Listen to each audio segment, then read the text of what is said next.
Yo, how to live with schizophrenia, schizoaffective. So, first of all, connect with people, connect with God, exercise. Obviously, medication helps, but finding the right medication, don't give up. That's all I can say is keep trying, and just keep trying. Don't give up on that. Don't give up on meeting other people. Don't give up on meeting God, talking to God. Also, don't give up on helping your worldview become more biblical by reading the Bible more, and also helping you read more truth, read a lot of truth, read a lot of the Bible.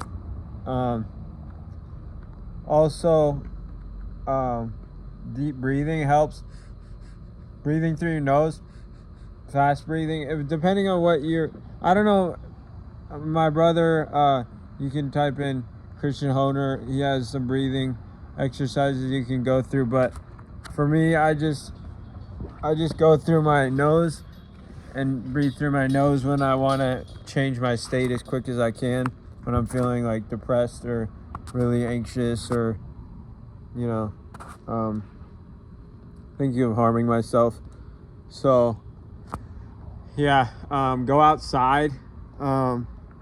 Also, like, do what you love to do.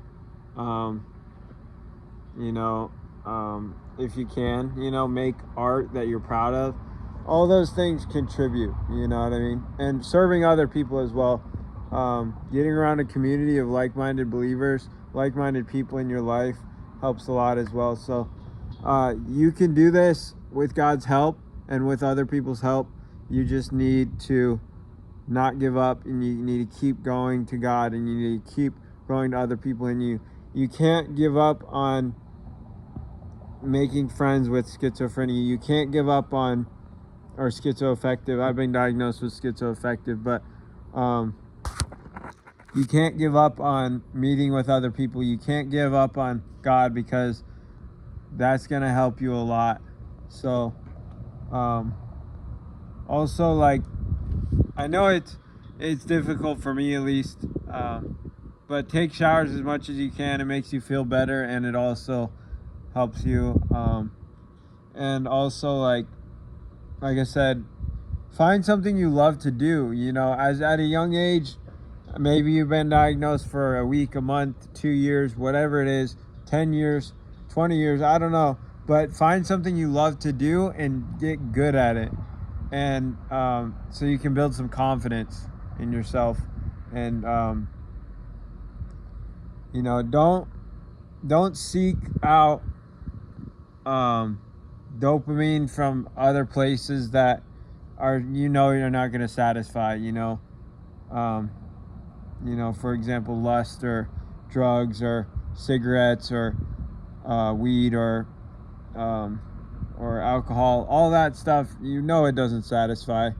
We know that, but just encourage you to try not to use those substances too much, or do those things too much, because those will just like give you a big high and then make you down in the dumps. But anyways, make art that you're proud of. Like I said, like, a lot of the big artists are bipolar.